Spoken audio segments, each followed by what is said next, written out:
araw mga aircon lovers. Welcome back to my channel. Sa ngayon, meron naman akong panibagong videos na i-share sa inyo about Fuji Tinso Beverage Cooler.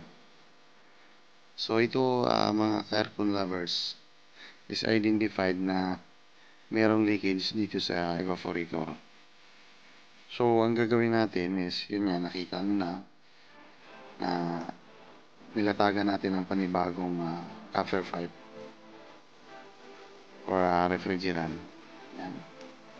Kikita nyo, meron ng nakalatag dito sa bandang likuran, sa back wall. Then, lalagyan natin dito sa gilid din. Both side. Panoorin nyo lang mga aircon lovers para at least kung maka-encounter kayo ng ganitong trouble is at least mayroon kayong idea kung paano solusyonan yung leakage dito sa evaporator. So ito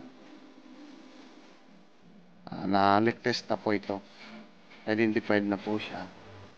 So nakita nyo naman sa iba kong mga videos na kung paano ako mag-leak test. Yan, ito yun, Fuji Tinso. Pag nag-leak test tayo, dapat i-isolate natin low side and then high side para ma-identify natin kung saan yung leak. Actually, nabanggit ko na to before sa mga iba kong videos na kung paano mag-leak test para hindi tayo paulit-ulit. So ito, nakita nyo na nasa gilid may copper pipe na rin.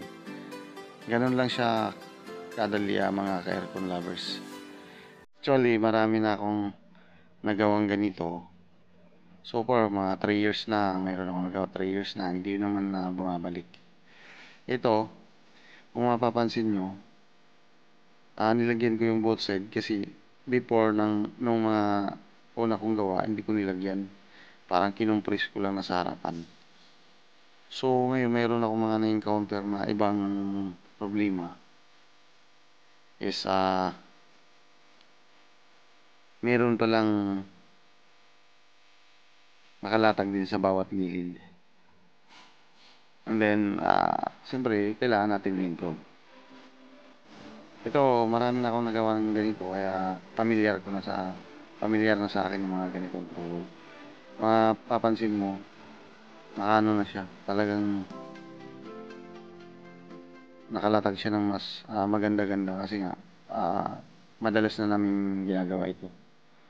Kasi, di ba, mahal din naman yung mga ganitong unit. About naman dyan sa mga click, dadagdagan pa po natin yun. Bali, laktaw-laktaw lang muna ginawa natin para mapagana lang natin siya. After that, dagdagan natin yun para medyo matibay naman. Diba? Ganun lang mga aircon lovers. Then ito, mapapansin yung mga aircon lovers. 3.8 po ang nilagay ko niyan. Then, nagpalit na rin ako ng capillary. Then, siguro, mamaya-maya, yan na. Naayos lang din. Siyempre, ibabacuum natin yan. Same procedure. Paano tayo magawa ng refrigerator. Ito kasi madali lang kasi ano lang to. Beverage cooler lang to. Lamig lang kinukuha nito. Hindi kagaya ng mga freezer. Negative. A few moments Ito na later. nga mga aircon lovers. Napanda na natin. Pasensya na. Hindi ko nakuha na ng video yung pagka-vacuum din. Pagka-charge ng freon. Ito, napapansin nyo, moisture na yung salamin niya. So, sabihin, malamig na siya yan, nagpapag, mapapansin nyo. So, medyo maganda naman yung feedback niya. Maganda yung performance niya. Nag-automatic din siya. Yan. Naibalik na rin natin yung pinaka-fan blower niya sa evaporator. Yan o, kung napapansin nyo, nagkaroon ng frost formation. Then, gumagana din yung fan motor niya. So, ganun lang kadali mga ka-aircon lovers. Yung mga baguang technician, ito, meron na kayong guide kung paano gumawa. Diba? Then sa mga user din, kung mayroon kayong ganitong unit na sasabihin ng technician nasa loob yung leak, siguro i-suggest nyo na rin. Gagastos mo tayo ng pera, at least alam natin tatagal yan. Kasi ano na yan, copper tube na yan.